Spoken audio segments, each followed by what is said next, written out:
In this multidimensional world, much of which is invisible to the eye, a group of non-physical entities have come here to expand our knowledge of how the universe works. These non-physical teachers are called Joshua, and they convey their teaching through Gary Temple Bodley. Each week, Gary, with a selection of law of attraction experts, open up a roundtable of thought-provoking discussions surrounding the teachings of Joshua. Joshua's intention is to bring clarity to the listeners through the ever-expanding law of attraction by looking at reality from a new perspective. Welcome to the teachings of Joshua Roundtable. Welcome to the Teachings of Joshua Roundtable. I'm your host, Gary Temple Bodley. Today is November 7th, 2015. Last week we talked about the three pillars of manifestation, which are emotions, feelings, and thoughts. Today we're going to talk more about emotions. Why do we have emotions? Have you ever thought about that? Is there a specific purpose for emotions? Is there something we can learn from our emotions? Joshua and other teachers tell us our emotions are our guidance system. But how does this system work? We will also welcome back Janine and ask her all about her big manifestation event, which occurred right in the middle of our show 2 weeks ago. And as always, we will talk about an interesting question that has been presented to Joshua. This one comes from Sue and is about how to deal with the actions of loved ones. On the roundtable today, we have Steve Finizza. Hi, Steve. Hey, Gary. And Janine Kodakovich. Hi, Janine. Hi, Gary. Well, it's great to be back with you, Janine, and we missed you last week, and we're certainly interested to hear how everything turned out with your big manifestation event. But before we do that, let's jump right into our quote of the week. And Janine, do you have that quote up? I do. You create your own reality. Your life is your creation, and you are fully responsible for how that life unfolds. It is in your control. You are not a victim to fate. You are the captain of your life. Joshua. Yeah, so, that is a quote that I'm not sure where, if that came from the book or if it was in a question that someone asked. But we know that we create our own reality. And here it goes on to explain that not only do we create it, but you're responsible for it. So it even brings a more higher level of thinking into that. What do you guys think? Yeah, I think it's the basis of all of Joshua's teachings. Yeah, and other people have said it, but it's yeah, and people really have this issue with that whole idea that they create their reality. And now it's even one level more where not only do you create your own reality, but here you are, you're the captain of your ship, and you're responsible just as a captain is to everyone, the crew and the passengers of the ship. So they're bringing another even deeper level of that in there. So let's go on with Janine and talk about what happened 2 weeks ago. Okay, well, first of all, it's really nice to be back with everybody today. What happened 2 weeks ago, boy, we really can see how life unfolds right in front of us. Gary, when you asked that question, that's at the immediate time that I was getting the information that my husband, Tim, was on the way to the ER. I was getting it not only by text message, by phone call, and also one of my sons standing over my shoulder. So I was trying to answer your question to the best of my ability at that particular moment, but at the same time dealing with a crisis situation. I will tell you something that, because we haven't talked, something that perhaps you and Steve were not aware of is before that show started, I normally am very excited the morning that when I'm preparing to do the show. I pray, I meditate, get my water ready. I'm in a really good space. That 2 weeks ago today, I wasn't in a good space and I wasn't sure why. And I was trying to draw on what is wrong. And I just knew I didn't feel right. That's it. I just knew I didn't feel right. So I had a conversation with self, and basically I was like, Janine, you've made this commitment. You normally enjoy this. Just go with it. Right. Well, I did what you guys, what maybe the listeners and you guys were not aware of at the time was when my husband had this accident at work, he was in a tight space measuring something, backed away. He flipped back into a pool and hit his lower back on a concrete step. At that time, he felt odd sensations running up and down throughout his body, and he couldn't move his legs. By the grace of God, he was able to pull himself up and out of that pool. But so there wasn't anyone around? There wasn't anyone around. The homeowners were actually in Venezuela. And what happened was, when I was not feeling right, Tim had been screaming for help for about 20 to 30 minutes before neighbors heard and called the EMS. So it's amazing that I knew something was off. Wow. And how about that? Yeah, but yet I didn't know exactly what it was until you asked me that particular question. Yeah. So luckily, Tim, after spending almost a week in the hospital, he's home. He's non-weight bearing. He does have a bilateral fracture in the sacral area. A sacral bilateral fracture. So that's the sacrum. He will be fine. It's going to take time. But Steve, one thing that you mentioned to me when I was in the middle of that crisis situation, you were saying something to me at the time, and it wasn't until I got into the ER and I saw Tim and I realized, okay, he is speaking, he is, he'll be okay. I didn't know what was particularly wrong, but I knew he wasn't, because when they were asking me for medications at that particular point, I thought he wasn't even conscious. Right. Once, it wasn't until afterwards, Steve, that I was like sitting there recalling, what was Steve saying to me? I was just so frantic in the moment dealing with the crisis that I heard you say something, but it just wasn't resonating. And when I sat there in the ER, I'm like, I think he said, Janine, remember, this is a manifestation event for you. And then I'm like, did he say something about it being positive? How on earth can this ever be positive? Like, I couldn't see it, and I sat there, and Gary, you called me while I was still in the ER, and I even mentioned it to you at the time. And I said, I'm trying to recall exactly what Steve said to me. I think it was this. And you confirmed that's indeed what he did say. When I later had time, I had a lot of time in the hospital over the next week to think about it. And when life started unfolding and I saw what was coming of this, then I realized, wow, I have goosebumps right now, because I was pretty impressed with what Steve said at the time. I don't know how that came to you, Steve, but you're right. Positive things can come from something. Well, it was the program. Our whole program was saying that manifestations events are positive, and I was like, I got to do this. And it happened right at the question that you're answering, and right in the 30-minute middle of our show. And if you think about all the times that we could have been having this show, and all the and Tim working on the weekend and being alone and being in a house, and having a freak thing like that. But so we were talking about how Steve was so inspired to say that, even though you don't really want to say stuff like that to someone who's going through something so traumatic. But here we are talking about this stuff, and he actually had the wherewithal to come out and say what we were talking about, and that it was good, it was going to be something good. And for me, it was interesting because, all we knew was that they were requesting medical information from you, but I knew, and Tim is a really good friend of mine, I knew that he was fine. I had no question at all. And I had this overwhelming feeling that everything is working out perfectly.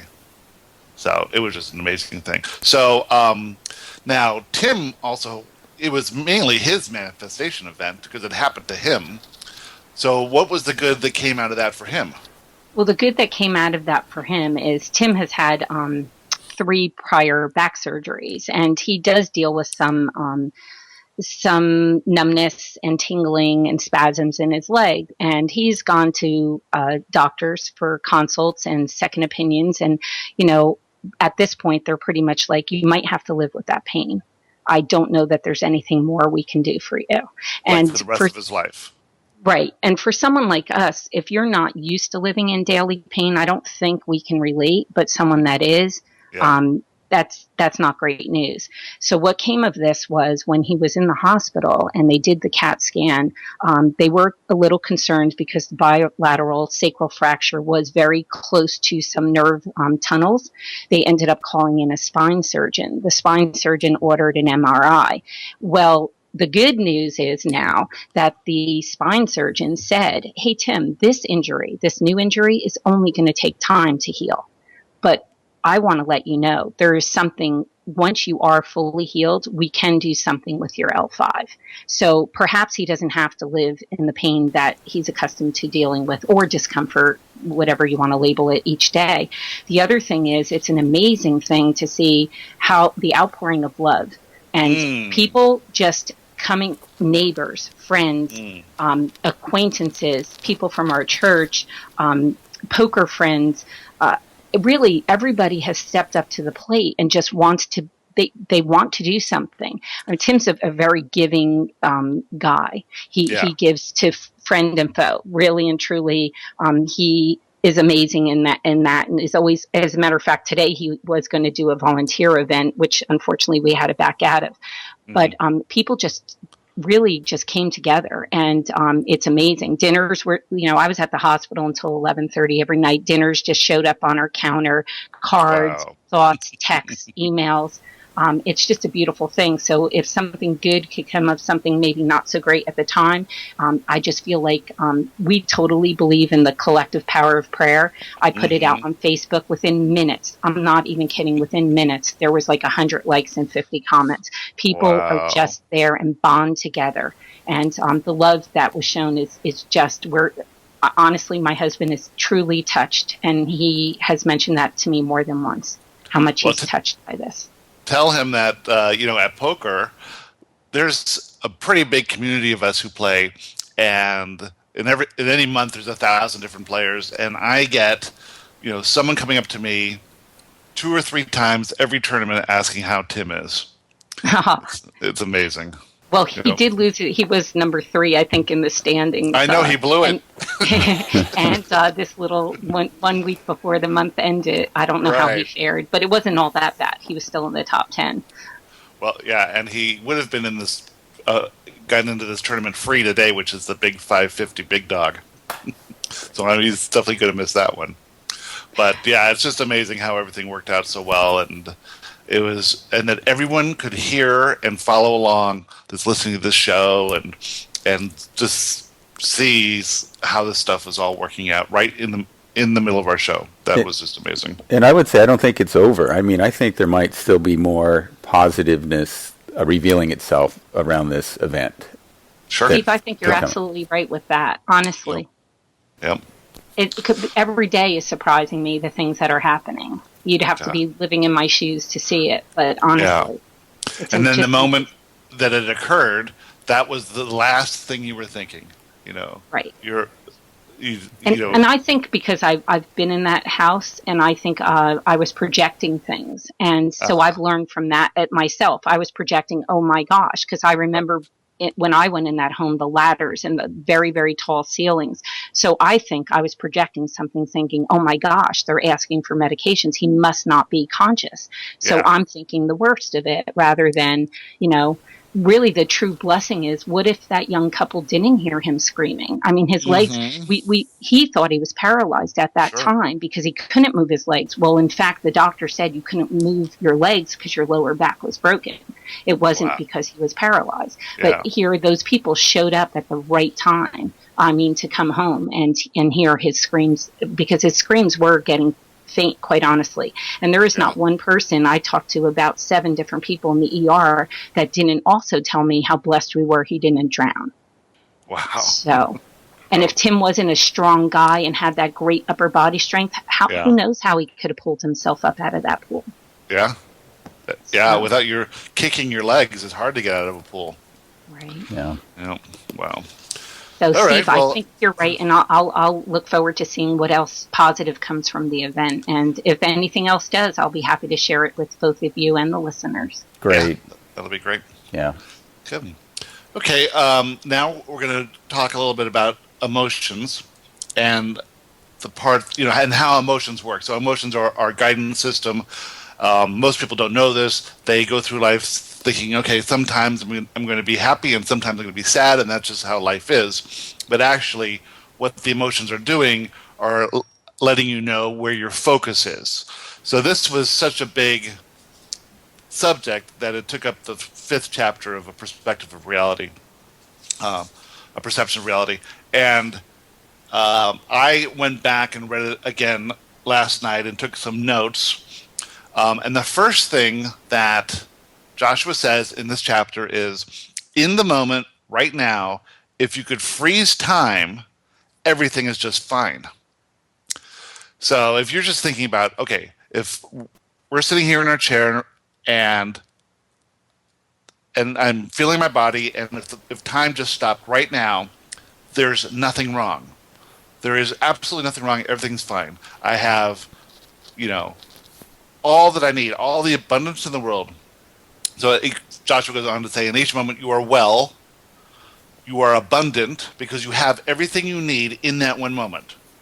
And you are fulfilled because there is nothing other than this moment. It is only the illusion of time that creates discord. So if you were fully living in the moment, you could never have a negative emotion, because the only thing that could bring a negative emotion is something aspect of time, either something that happened in the past or something you're concerned about in the future.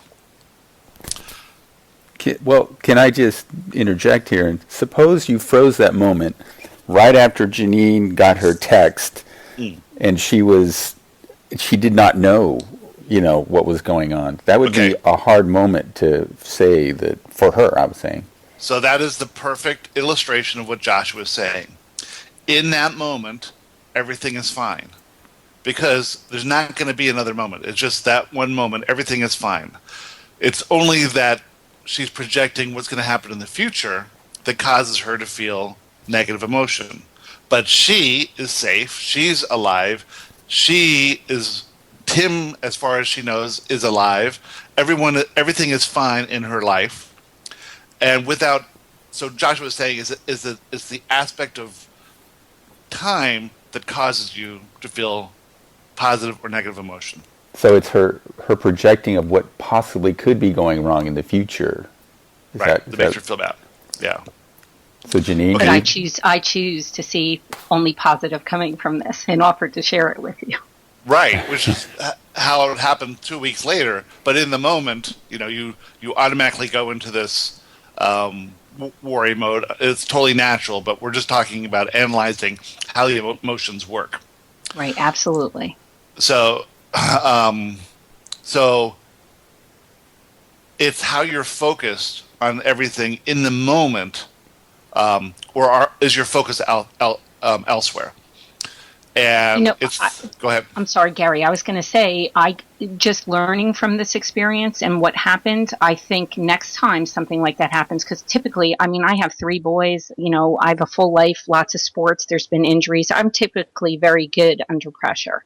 Yeah. But I think next time something like this happens, I'll just take a deep breath and say, almost talk to myself on my level, everything's going to be fine, and just not get as emotional. But I think I had so many outside forces. It wasn't one text. It was many texts. It was a phone call. It was people standing over me. It was so much coming at me at one time that I think any normal human being would almost react the same way. I know enough not to do that, but I did do that in that situation. But it was also a learning experience for me, and how I'll handle it the next time something was to arise, because things will arise, and we can only learn from it. I think that's the biggest gift that you get from this whole learning experience, is that you can get to a point where you don't worry about anything coming at you for the rest of your life. You just know that it's all going to be fine. The challenge, though, that I find is that Joshua sees people dying around you as just fine, and it's like, okay, I'm going to try to get there, because ultimately nothing's happening to them. You just have to shift your perspective, but that's the challenge for us mortals, right? Well, everybody... It is a challenge for us. Yeah, and everyone is going to react that way. It's just perfectly natural. What would be weird is if you were like, Spock, and had no emotions and just said, okay, I got to end this show. I'm going to go meet my husband at the hospital. See you guys later. Yeah, that would be weird. Yeah. But anyway, what we're learning here is how emotions work, and not that there's a right way or a wrong way to handle your emotions. It's just that there's a purpose for them. So, well, if there was any type of thing called reality radio, I think in that moment, that's what we were living. we were totally living reality radio, yeah. So it's your focus that causes discord. All right, so we're just going to stop it right there and go on to the next sentence, which is, emotions are simply an indication of your current focus.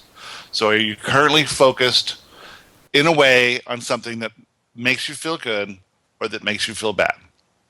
And of course, a life-threatening situation is the extreme, but now we're talking more about if you're in a conversation with somebody and they say something that you don't like and you feel a negative emotion, that is just an indication that you're focused on that conversation or what they're saying or something about it, you're judging it as wrong.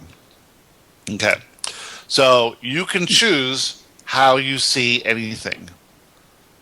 Right? So that's the next part of this. If you love something, you feel positive emotion when you focus on it because you think it's good or you think it's right.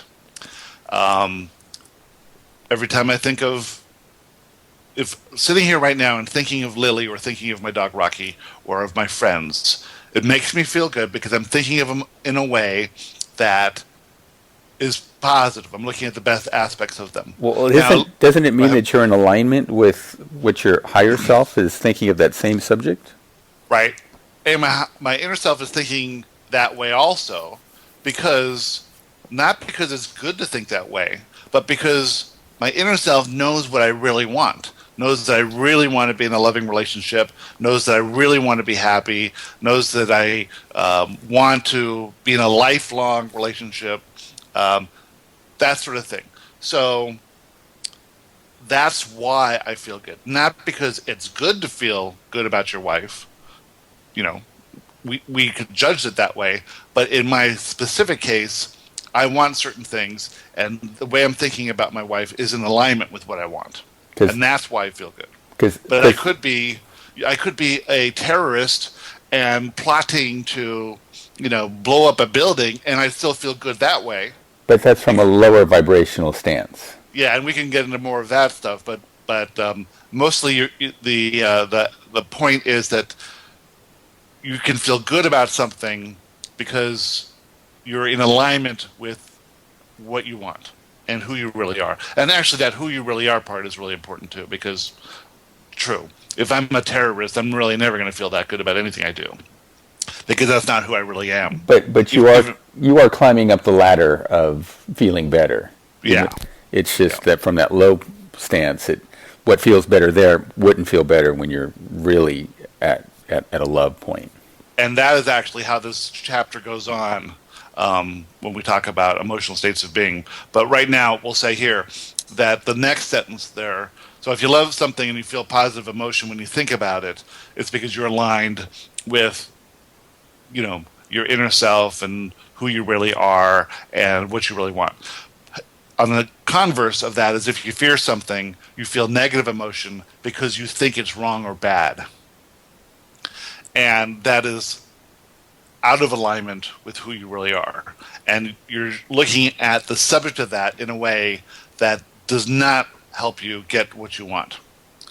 So if you can think of something, I will tell you personally about myself, is I sort of had earlier in my life an issue with taxes and having to, pay taxes, and I was always complaining that the IRS that it's a hard way to do it. It'd be so much simpler if there was just, a sales tax on everything and these things like this, right? And then I end up getting audited, and I can't find these receipts because I'm in the middle of a divorce. My wife took all my stuff, and so I end up with this tax lien that I had to deal with, and so it just built into this big deal because I'm thinking the whole time that this whole system is wrong.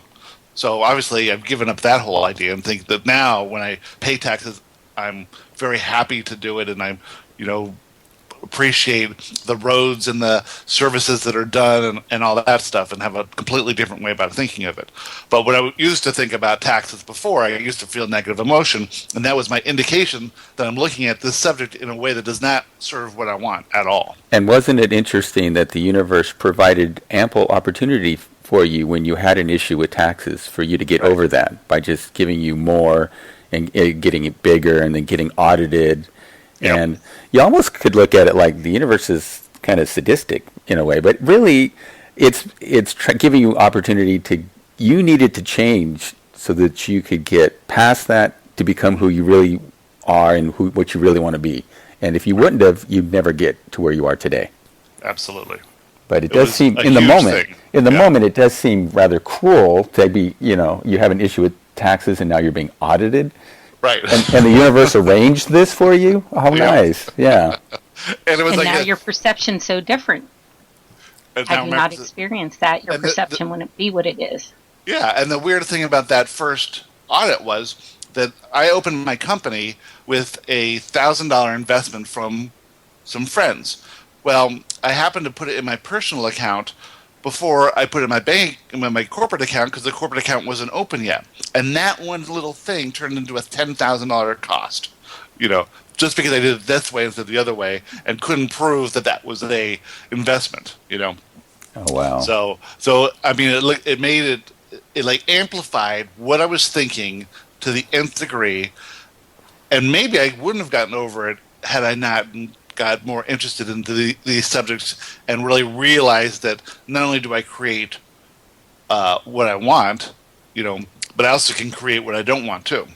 It's just your focus. I focus on it, right? Yeah. And this is why when you think something's wrong and you focus on it in a way to get rid of that wrong thing, you amplify that wrong thing, because, as we will talk later on, the universe doesn't know that you think something is wrong. It assumes that if you are looking at something, if you're putting your focus on anything, you're going to put your focus on what you want, which makes sense, right? If you were just going to create this platform, maybe just say it's a video game, and you were going to have players in the video game, you would assume that the players would do things that are fun and that they want, and would not try and remove aspects of the game that they don't like. They would just ignore those aspects and play the things that they do like. But in our reality, we spend a whole lot of time and attention trying to get rid of things that we think are wrong. But we're never told that that's what's happening. At least, We are now. Well, yeah, but it's not the norm. No, it's not the norm at all. The norm is you should fight against. You don't like drugs in your culture, you have a war on drugs. War on drugs. You don't like Muslims or terrorists, you go out and you try and hunt them down and you kill them, even though that 9 out of 10 people you kill is probably not a terrorist. That sort of thing. Yeah. But if people will say, well, you can't just leave them alone. And actually, yeah, you can. We can anyway. Maybe those who are interested in doing stuff like that, they're getting something out of it. I like Abraham's analogy where she says it's a kitchen with every ingredient known to man, and you just don't. You're not required to put it in your whatever you're fixing right there. Just leave it on the shelf for somebody else to select. Or like Abraham also says, going to a buffet, you don't have to get rid of the cauliflower. Just don't put it on your plate. Yeah, because other people might like cauliflower. Right. Yeah. Yeah. Okay, so Joshua goes on to say, you choose your perspective on every subject, that everything is, and this actually isn't in this chapter, but as we know from further exploration, that everything in and of itself is neutral, and your focus creates whether it's positive or negative for you. So, given the choice, would you choose positive or negative emotions? That was the line right there in the book. And given the choice, we would always choose positive emotions. However, we are so accustomed to negative emotions that I don't think that it bothers us as much as it was intended to bother us. Yeah. I think we've gotten numb to it. We build up a resistance to it. Yeah. Okay, so when you realize your emotion is simply the indication of how you are choosing to look at something in the moment, then you can also choose your perspective. So how about that? Well, Yeah, that's the challenge. Is how do you find? It's interesting that in my experience with Joshua is that you can shift to that higher perspective and see how something that you originally saw as bad is good. But it's not. It's a skill. I think it's a life skill that you develop and you just. I guess you go, okay, my inner self is love. If I had the perspective of pure love, how could I see this differently? And for me, I can feel a shift. I mean, it's a fundamental, like shifting of the world almost. It's not. It's big. It's a big thing. It's hard to especially describe. when you do it in the overall. Overall, I have no problem with anything. But when he gets into the specific, I was playing poker yesterday, and this guy comes and sits down next to me, and he is talking about how wonderful Donald Trump is and how much he's looking forward to having him as our president. And so immediately I'm like, I don't think that's a good idea. Yeah. I'm not thinking that's going to work, but I'm like trying to figure out ways to, agree with him and let him have his opinion without thinking he was wrong. And, the stuff he was saying was ridiculous, but I was like, well, maybe that's true. I don't know it's not true, the things he was saying, that he could build a wall and throw everyone out. And I think, yeah, maybe that's okay. I'm just looking at it. I'm just looking at it from a pure comedic experience. It would be exactly. we would have a great 4 years of comedy, Yeah. And the president can't do that much anyway, and is not going to screw up things, and it would certainly be interesting. But what is likely going to happen is it's going to take attention, and really push the subjects that people are going to say, like, this is really just not right. I never thought of it before, but can you imagine evicting, I don't know how many million people out of this country who, maybe their kids are in school now and have friends and they have, they're part of the community. Could you, that feels to me sort of like what the Nazis did. And I don't think that that's right. And so a lot of people may have had this idea that immigration, that people coming across illegally is a terrible thing. But then when they think about just this mass deportation of people and what that entails, they may change their idea of that altogether. And then maybe that's the good thing. Well, it's all neutral. Everything's neutral. Everything's neutral. It's all going to work out. It's just how you choose to look at it. And we understand that the only thing that matters is how you feel. So if you can choose to look at something and choose to look at it in a way that makes you feel good, then that's all that matters. And nothing else matters than that. Because your personal reality is created out of how you feel, not any other way. You create your reality based on how you feel. If you are tending to feel good most of the time, your reality is matching how you feel most of the time.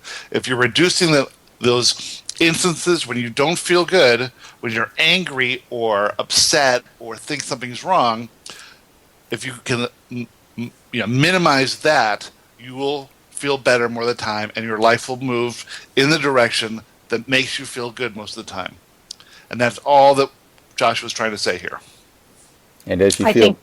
I'm sorry, Steve. I was going to say, I think that I've learned how to expect, just to basically accept a lot of different viewpoints and from different people. From being at the state attorney's office so long, I had people on the left, the right, like I just accept, and I try not to judge.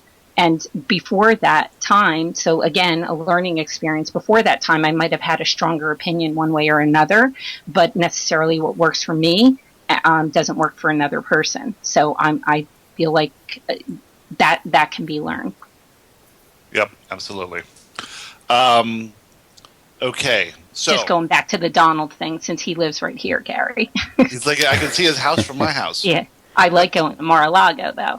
I know, me too. I feel like Sarah Palin. I can see Russia from my house. I can see Donald Trump's house from my house. It's true. Rosie O'Donnell just moved down here on the Intercoastal, and she's like, actually, she's a little bit north of here, but she's sort of could be right across the water from his house, which I think is funny. Well, I was just going back to, saying that because Steve, you were saying it's all neutral. I try to remain neutral in that sense. Yeah. Yeah, I don't get worked up over politics myself because when you think, I just think, how will this affect me personally in my day to day? And it 9 times out of 10, it's not. And it's only if I'm putting my focus on it, I can work myself up over anything, right? It's just, it's just. And you're going to see we're going into that season where you're going to see, that's where social media comes in. People are going to tweet about things and they're going to put things on Facebook and whatever. To me, that's negative energy. I think that, you can all have your opinion and do what you do. You're entitled to your beliefs and your feelings and your thoughts, but really to totally project them on someone else isn't, really that acceptable as far as I'm concerned. I like remaining neutral and accepting each person and their viewpoint and perspective. And to take it to another radio program, probably, no one can create in your reality. Joshua says that. And so it's really all about where you're at and where you're coming from. And so you really don't have anything to worry about. Exactly. What I was going to say, which is I just forgot. So I'll go on to the next thing here. Joshua wants to know if you're an emotional person. Do you guys think that you are more emotional or less emotional than the average person? Go ahead, Janine. Emotional, I would say. You feel your emotions? I do feel them. I'm aware of them. I feel them, but I also can change them. So I'm not sure quite how to answer that because in the past I feel I was very emotional. Now I have that realization that I can decide what that emotion is going to be, so I can redirect it. Right. So you're changing you're changing your perspective and you're changing your focus, and therefore your emotions are lightened or improved by consciously thinking of something in a different way or thinking about something differently.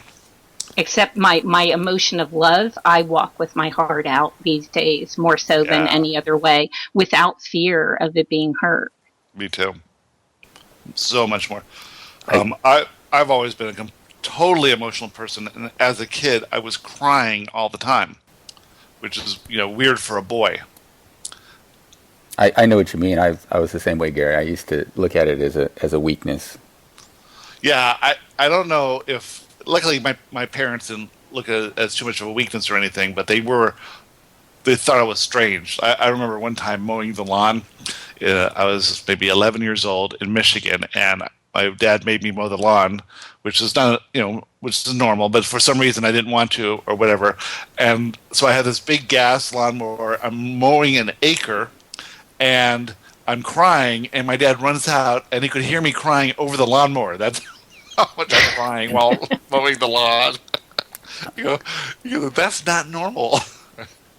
It probably isn't, yeah. I had some instances where I was about to get into a fight with another kid, and there's a lot of bottled up emotions when that's happening, and I would start crying, and I would still fight. I would still be punching, and one time I even did better and actually beat up the other guy. But the whole time I was crying, which is embarrassing because you got all these people standing around. Yeah. And so it was. I was able to get through that by learning to use. I used to not say anything, so then I got to the point where I would verbally just kind of let out what I was feeling, by just yelling at the person or whatever, and then that would keep from crying. Yeah. But it's interesting how I used to see being emotional as bad, but now I see it as really, really being in touch and a very positive thing. So it's much better now. Well, it would be very difficult to navigate your way through this reality with suppressed emotions. If you're not an emotional person, what Joshua was saying is everyone is, but you've learned to suppress them so well that you really don't feel too good or too bad. I had a business partner, and he would, no matter the best thing in the world could happen, he would never even crack a smile. We were doing so well at this one point, and these things were happening that were so great, and no big deal. But if the worst thing in the world happens, no big deal either. He was like totally even keel, no emotion on either side, and I think he did that on purpose. But maybe from the childhood he had or something.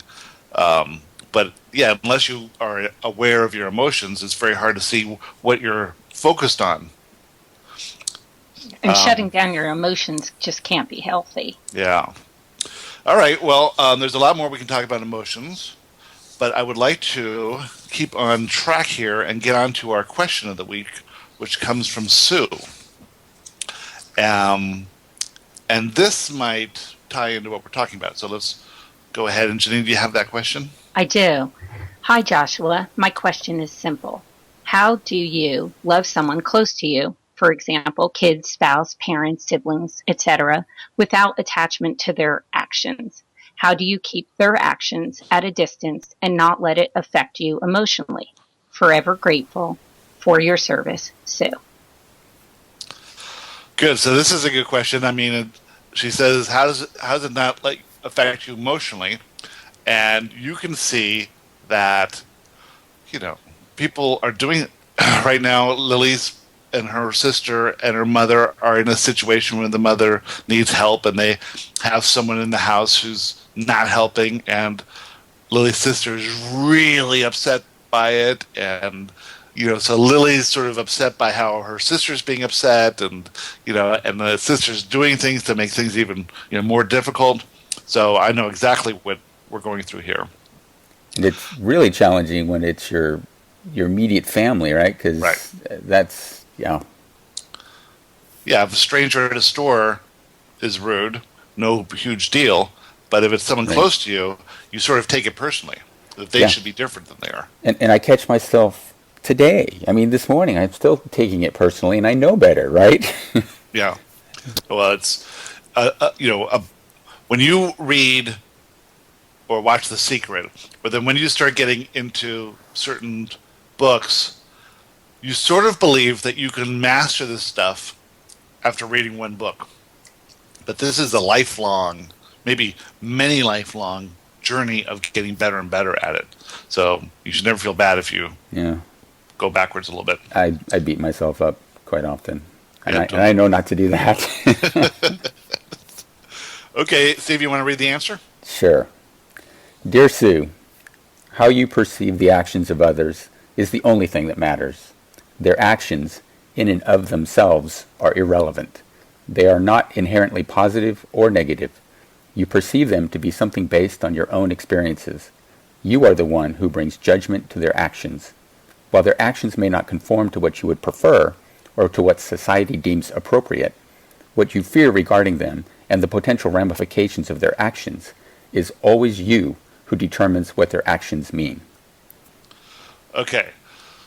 Right. So just like everything else, their actions are neutral. It's how you perceive their actions that causes you to feel good or bad. If you perceive that their actions to be appropriate, then you don't feel negative emotion. For instance, have you guys seen The Sniper? No. Okay, so it's a pretty interesting movie. It's about the world's, I don't know if it's a true story or not, but it's about the best sniper that ever was, and he's in Iraq. And the first thing he has to do is shoot a child who's carrying a bomb, right? And he obviously doesn't want to do it, but he does it, and he saves the life. So here's an action that, in and of itself, is neutral. But how you perceive the action, so from the perspective of the guys that he saved, his action is admirable and even heroic. From the perception of the villagers in the village, it could be seen a different way, So the action itself is completely neutral. And you choose what it means to you. And anything can mean anything, depending on how you choose to see it. And Joshua would see it as nothing. Even the child being shot is not bad because he nor the child trying to throw a bomb at soldiers. Yeah. Either way, right? It's all just a drama playing out. Right. Okay. Okay. Next sentence or next paragraph. This is simply This is not simply true of your loved ones or the actions of others. It is true of everything in your experience. Everything is inherently neutral. Nothing is good or bad, right or wrong, unless you label it that based on your personal perspective. And that is perfectly fine. But since you are the one choosing what everything means, you might as well look at it all in a way that serves what you want and who you really are. Okay, so if you are believing that how you feel is the only thing that matters, and that your reality is created by how you feel most of the time, and you're choosing to feel good, then how you look at it, you know, if you know that it's neutral, then how you look at it is the only thing that's important. And you should work to find that perspective that makes it feel good for you when you think about it. Right, since you're making it up either way. And you're planning how you're going to feel in the next moment. So it's just going to make your life get better. Janine, does this make sense to you? Do you think that you can choose to look at things as neutral and then pick the perspective that suits you, makes you feel the best? I understand what Joshua is saying here. The thing that perhaps I have a problem with, or maybe from being an employee of the state attorney's office for so long, our society governs things as what's acceptable and what's not. So I do understand on the higher perspective what he is saying, but we also have to be accountable for our actions in the society in which we live. Okay, so this goes to the much broader and deeper aspect. We believe that laws are good things and they protect us, but the reason we believe that is because we don't know how reality works. We believe that, rapists should be put behind bars, but it doesn't, that goes back to... Now, if everyone could have our perspective, then life would be very different, and more people are starting to adopt this. Well, I think your perspective has to be that the only way that you could be, hurt by a criminal is if you were a match to that crime in some way. I find interesting. Do you ever hear Louise Hay speak in person? I've heard her many times, and she will say, I'm safe. Even if she's walking down an alley, because that's her perception. It doesn't matter if there's a criminal lurking there, or it's scary, not one other person, it's the worst neighborhood. She knows she's divinely protected and she is safe, and that's her perception, and therefore nothing happens to her. Right, and that's what we're trying to get across to everyone. Right, and so I do understand that perspective, but I'm just saying, then we have the life that we live. Right, exactly, and then you have how you were raised with all these beliefs that were fostered on you that that never affected you personally. You go ahead. I was just going to say my son, who knows this stuff without having to read it, I gave him a hard time the other day because he didn't lock the front door. Right. And he's like, what are you fearing, Dad? I love it. Yeah. I think, Steve, I can relate to that because I'm the only person that does lock the door, if anyone's home, of course. But they're like, same thing. Like, everybody's like, why are you locking the door? We're all here. Right. Yeah. And just think about it. I don't know about when you guys were children, but when I was a kid, we didn't even lock our front doors. Like, you came home from school, your door was open. That's just the way it was. Yep. And we owned a house key. Yeah, and what was I, 6 years old, and walked like 2 miles to school every day by myself, and no big deal. No one thought anything of it, and but now everyone's afraid of it, even though nothing has ever affected them personally. Just because we hear more about what happens, and I would have to say the first idea that I have for most people who are starting this is stop watching the news, because it has nothing to do with you. Yeah. I stopped years ago. Oh, what I was going to say earlier, too, was that I hear all these people telling about how negative their Facebook pages, all the feeds are, and mine is never negative. It's always these wonderful, enlightening things that people are putting up positive stuff.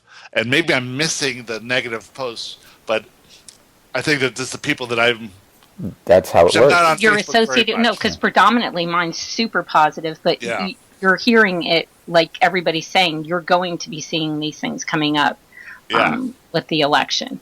Yeah, So and- they're just projecting what is going to be. But I Right. think your friend list is going to compromise what you are going to see or not. And nine Yeah. times out of 10, mine is a great quote of the day, something positive, uplifting type of thing. But that's because of the people that we associate with We should, and that are on our friends list. that would be an interesting experiment to see, like, count in say 100 posts, just rate them as positive or negative, and count how many you have, and then go through a month of not watching the news and reading inspiring material and doing fun things, and then go back and then now read it and see how many are positive, negative, and maybe it's an indication of how you're vibrating, in a way. It's funny for me personally, I could have like 500 friends on my friends list, and maybe two of them, maybe one posts things of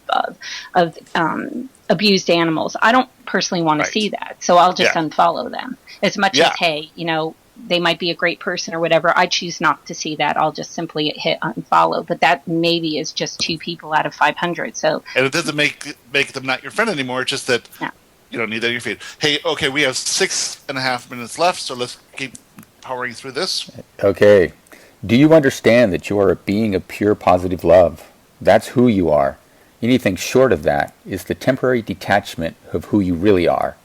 If you see the actions of another as wrong or meant to hurt you in some way, then you are simply seeing the illusion that has been set up. Why would something be set up to hurt you? It wasn't. It was set up for your personal expansion and growth.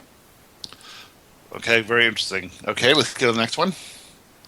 So we see this as very interesting, and we also understand your confusion here. You are misunderstanding the word love.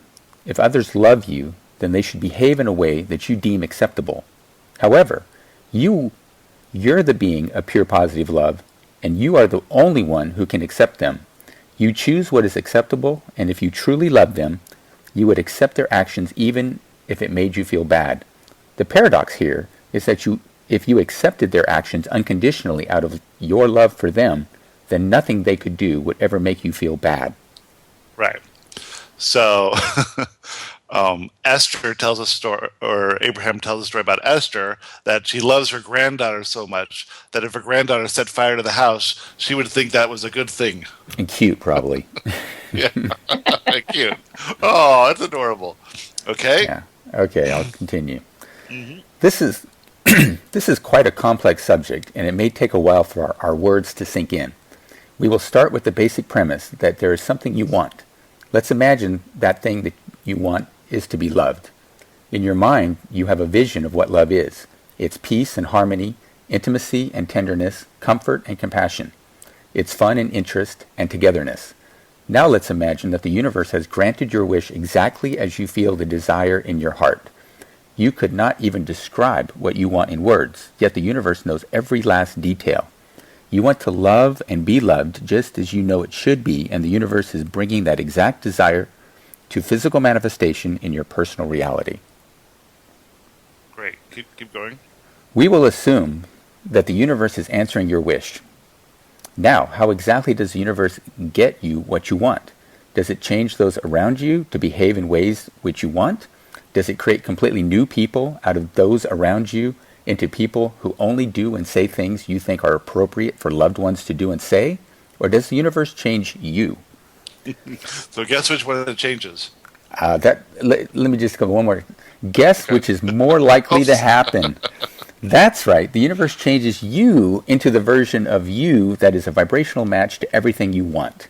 Now, you can resist this if you like and keep trying to change the others yourself by complaining or demanding that they act in a way that causes you to feel good, or you can let the universe change you.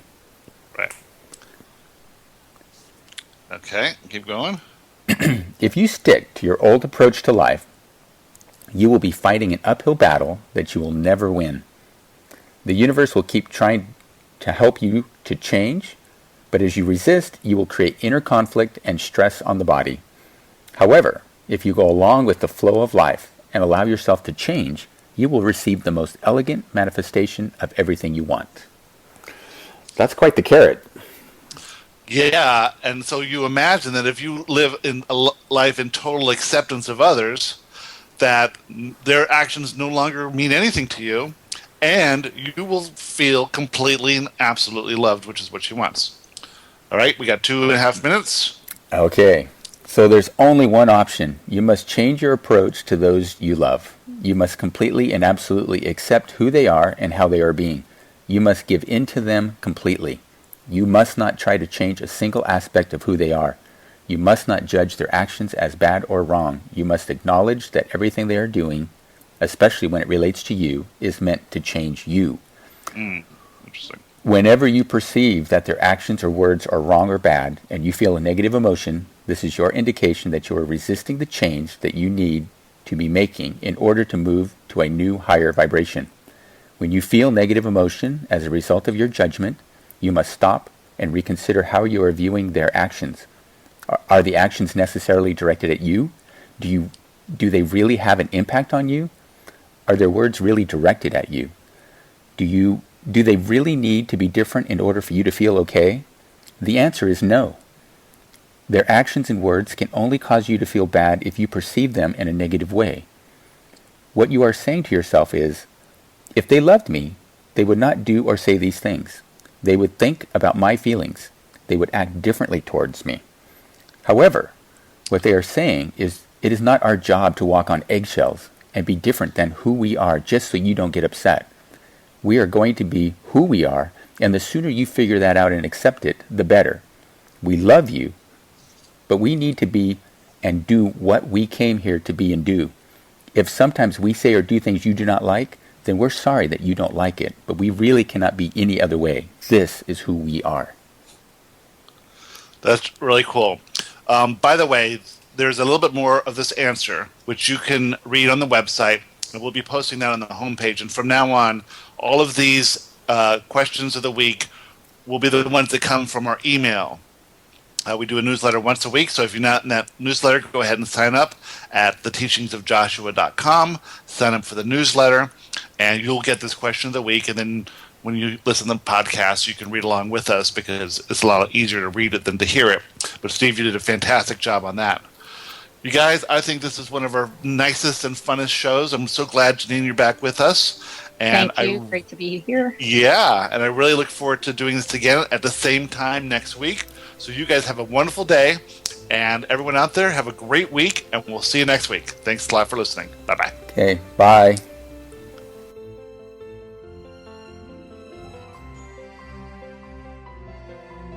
Thanks for listening to the Teachings of Joshua Roundtable with Gary Temple Bodley. We will be back next week with another fun discussion. If you would like to ask Joshua a question or read more of Joshua's teachings, please visit us at theteachingsofjoshua.com. See you next week.